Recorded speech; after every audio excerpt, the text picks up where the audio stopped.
Hi, Matt. Hey, big guy, how you doing? Good, man. So everyone that's watching this is my longtime friend, Matthew Ellsworth. I call him Matt. And Matt, tell us a bit about your background. Tell us what you do, or what you did, and what you do these days. Yeah, okay. So I've been in sales and marketing for a long time. My most recent role before the one I'm in now was as a VC for like the last 4 years, a partner at 500 startups, working out of San Francisco and then LA for a little bit, and then sort of a citizen of the world for about a year and a half, where I was just traveling around and helping entrepreneurs from a bunch of different countries. So literally, I've worked with people from pretty much everywhere. Before that, I was doing a lot of sales and marketing at different startups. Some were like enterprise sales, some were like marketplaces.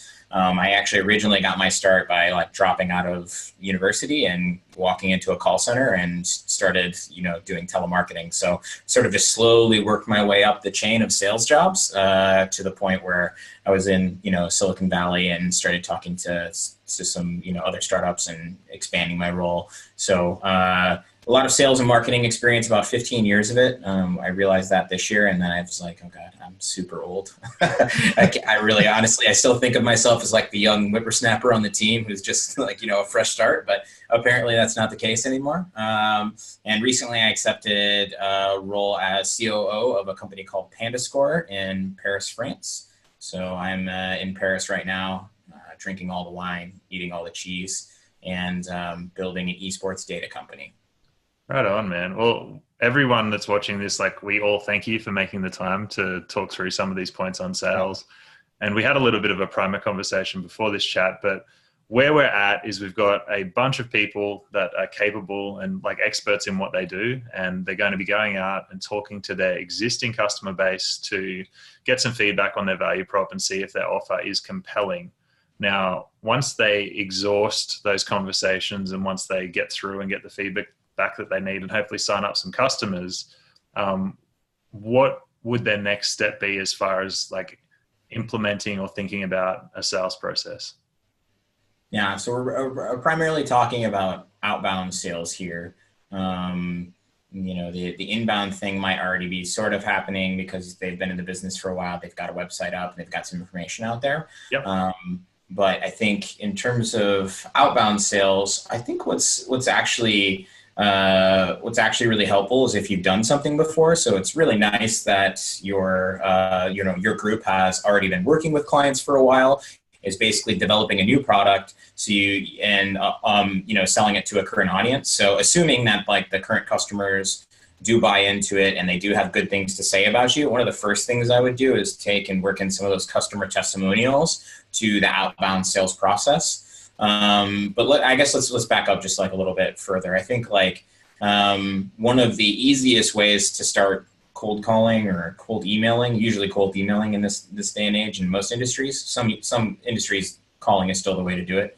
But if you're starting to cold email people or reach out to people, I usually try to do that sort of tangentially to like where my current customers are. So if I'm selling to a particular set of customers right now and I've gotten fairly good at understanding that industry or that vertical's like pain points, it makes it really easy for me to compose a nice sales email that gets some interest right away because I understand the problem that this group might be using. And one of the things that I think is quite interesting as well is when you are able to offer somebody on the other end some sort of insight or information that only you have that can be really easily the very easy thing for that to be is just like, oh, my personal expertise and experiences combined with the customers I'm already working with. What are like, say, 10 insights that I've realized about this industry or about this process that we've gone through together, sort of generally speaking, because I don't know all the different consulting businesses, but like there's a lot of like one of the biggest byproducts of working in consulting or like working with a bunch of different clients is like this rich set of information you get on like exactly what the problems will be and what the solutions those problems will be. And now you can just take and package up those insights and say like a nice little presentation. And so if I'm reaching out to somebody tangentially related to that customer, either maybe they'll know who that customer is, or you can link to that customer in the outbound email and use that as like social proof and say, hey, here's like an example of a client I'm working on that's in your industry. And that is something I've done in the past to like a really, really high level of success, because it's you can do it in a way that doesn't feel salesy. So the other kind of element here is if you think about this sort of like customer development revolution we've gone through in the last like 5 to 10 years or whatever, when, you know, lean startup and all that, people are realizing that it's good to talk to your customers ahead of time and like, no shit. Yeah. Who knew?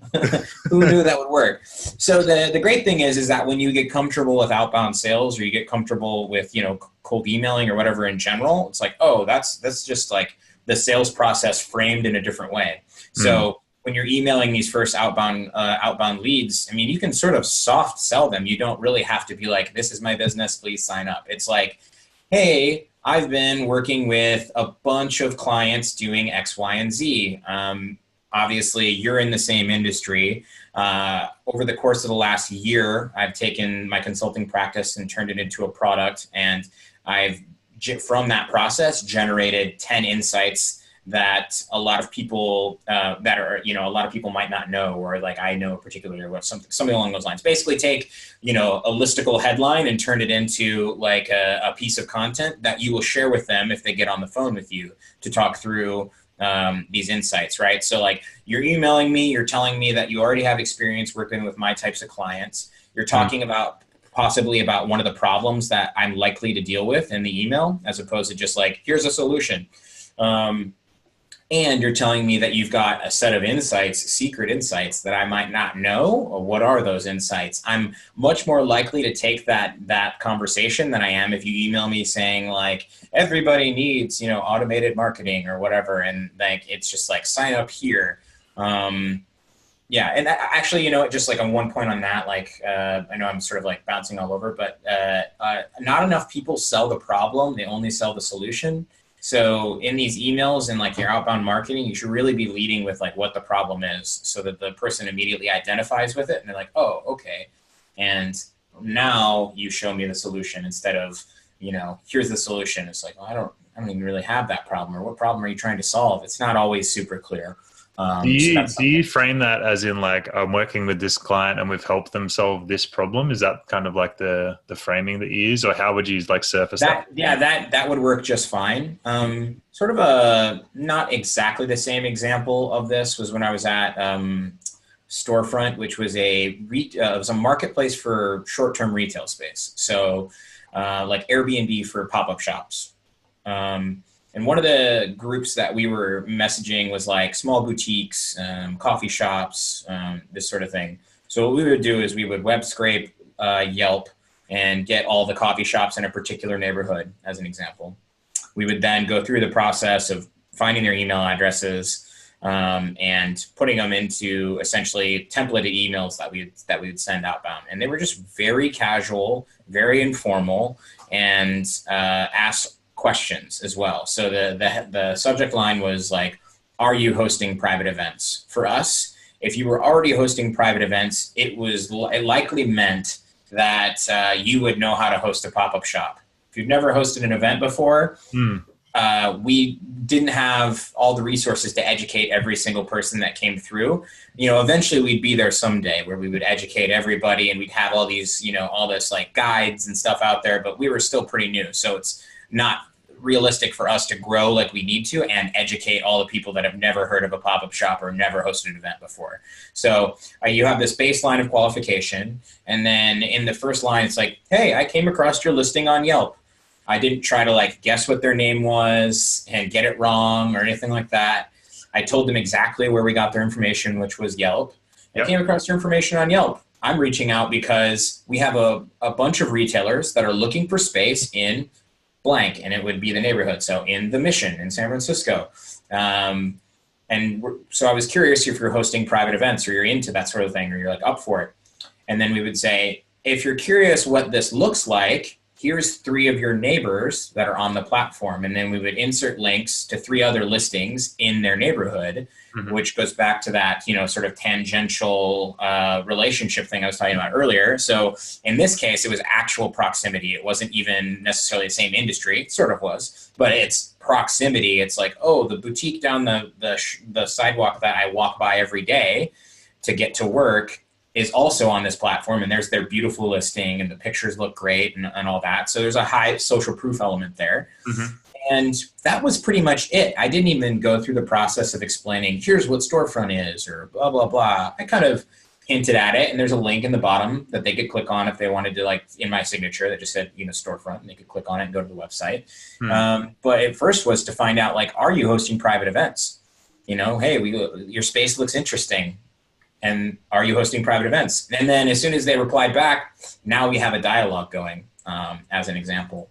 So would a common mistake be that people like overstep on the first email and try and like hit someone with like a ton of information or a ton of questions? Or yeah, absolutely. I mean, I'm sure like if you're running a successful consultancy, you don't sit down with a client or potential client and just start like verbal diarrhea, all of the values of your consultancy without asking them any questions. Yeah. So, it's an extension of that sales process. It's just like they're not in the same room yet. And you're not trying to give them all the information. I mean, in fact, leaving something to the imagination or something to be desired or something that they might be curious about is much better, because now they're going to have to engage you and ask these questions.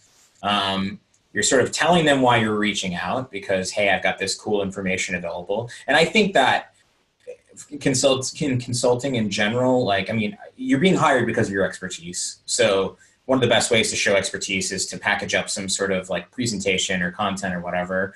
And I'm sure they've already done this with certain things. They could probably even repackage something they already have and include this. But this is a really great way to just immediately show credibility. And in fact, a lot of people wouldn't even put in the hard work to think like, oh, is this person actually an expert? They will just accept after receiving this email with you sort of having known about their industry and identified a couple of things that you're an expert. In their mind, you're an expert until proven not, until proven an idiot, I guess, or something like that. So I think it's, I think that, if you're like feature dumping in the email and you're putting too much stuff out there, I always make the first email just about like, what is the information I need in order for this conversation to get started and be interesting for like both of us. Right. So in that email, it was like, are you hosting private events? Another example, when I was working with, a social selling company that was trying to set up like Facebook and Instagram sort of stores. We would ask them questions or ask them for, we would say, hey, we came across your Instagram page. We really like this post, and this post. We're curious, are you ever bundling in discounts, or are people ever trying to order off of your Instagram and say, hey, I really want this? You ever see that type of comment? And usually we had already checked and those comments are there. So the answer is yes. And have you figured out a way to make that work for you? And then we would walk them through this type of thing.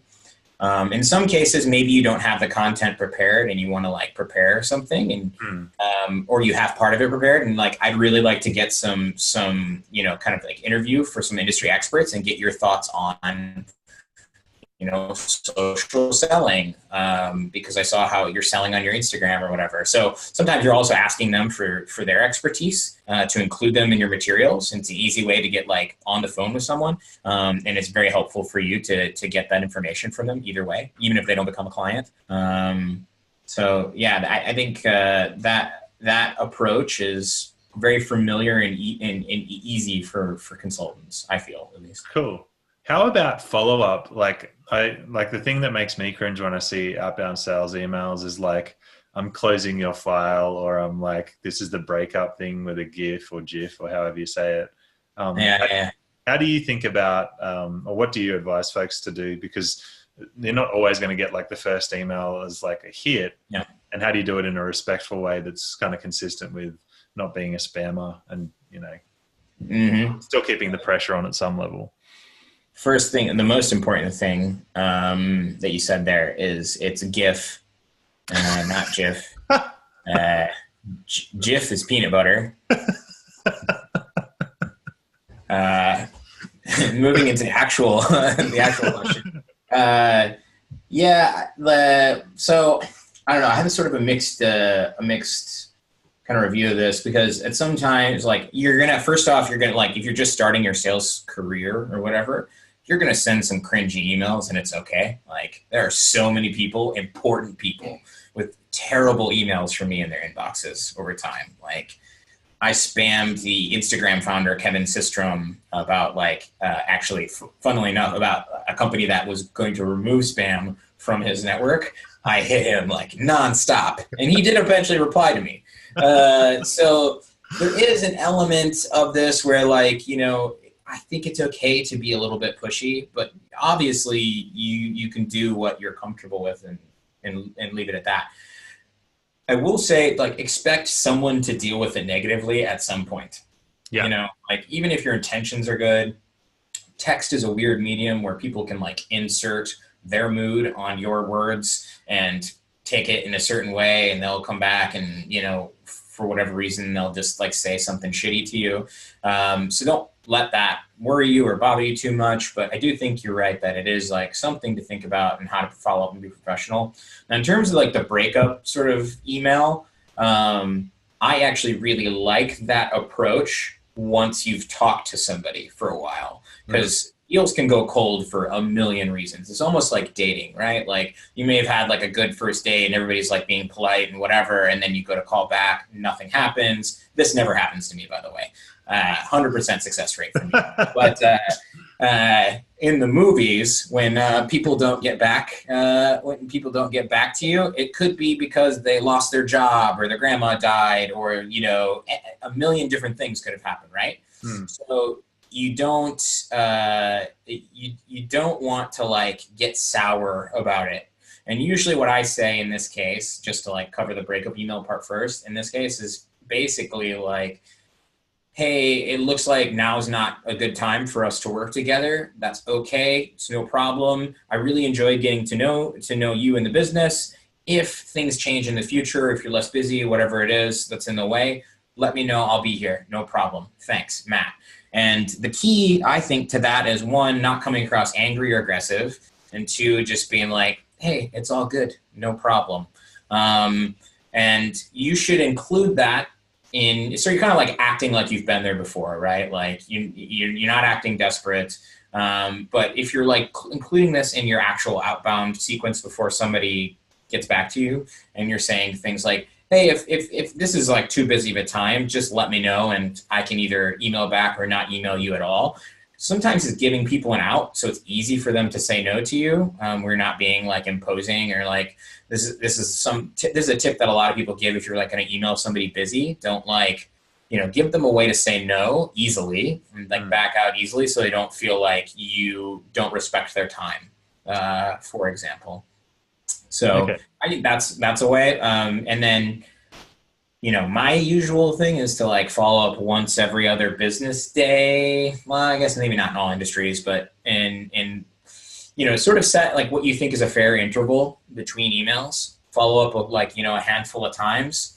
If you're using a software that will tell you if somebody's opened the email or not, that really changes things for you, because if they've opened the email, they've read and analyzed your offer, or at least, looked at it briefly.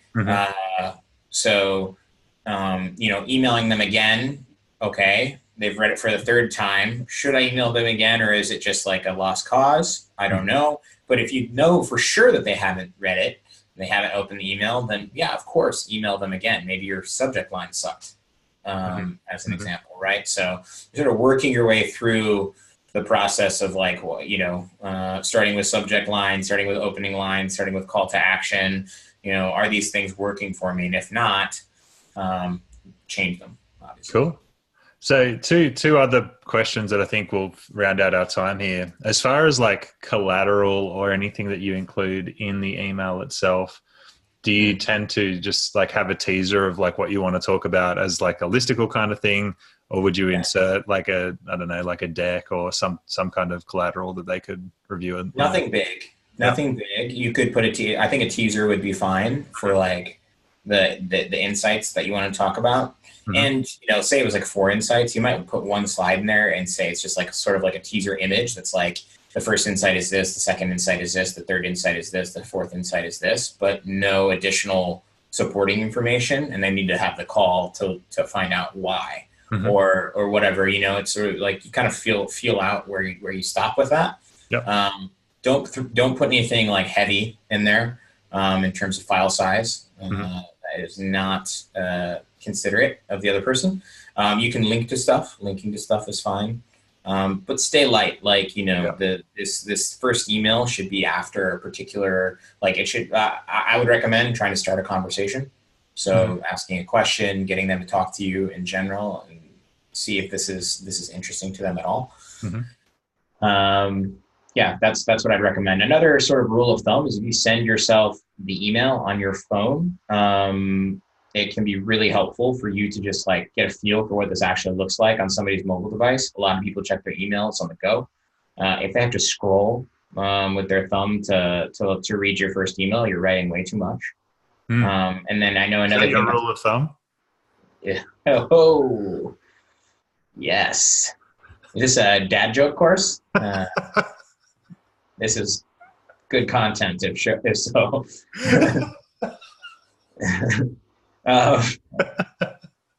Ignoring that and moving on. No, I'm just kidding. I make plenty of those, as you know. I think the other thing that you can do is if you work with someone else, you can send them the email and see how they feel about the email and address it to them as if you're selling to them because they're in the industry, right? So like send it to them, and if they feel like, oh, this is really salesy or whatever, maybe you can tone it down and be a bit more informal. I really like, I'm sort of like comfortable in this way though. Like I really usually try to take formal things and bring them down to a less formal level so people can relax. So I welcome people to try that if that's their style. If that's not their style, if you're just like super fucking serious all the time, go for it. Like that's cool too. Yeah, like you. Yeah, you're very serious. You never laugh or anything. Like if you're like Jocko Willink, like just do you, keep doing that, because that's also like a context switch anyway, right? Like you're so serious that everybody else is like, oh, okay, you're serious. And then you get the same result as like taking a formal situation and bringing it informal. It's like taking an informal situation and making it serious will get you noticed the same way that bringing it informal will. Mm-hmm. But that's my preferred method. It's what I'm comfortable with. There's a lot of, a million other ways you can do it. And basically, if you just break down like, what you're saying in the message, who you're sending it to, how often you're sending it, you can tweak these different things and try experiments and you should be fine, right? Like, and if somebody tells you that's not great, that's okay. Then you're like, all right, great. I'm just going to make a change and not do that same thing again. Yeah. So let's say you have some success and you start to book a few of these calls. You get on one of these calls and you're going to share the insight or share the insights that you've got. You walk the person through them. Then what's the transition between like being educational and going into a sales kind of conversation to, I don't know, figure out their need or dig deeper into like how you do them? Well, I think that like all of the insights that you're sharing, you're probably setting those up by asking questions about like their business.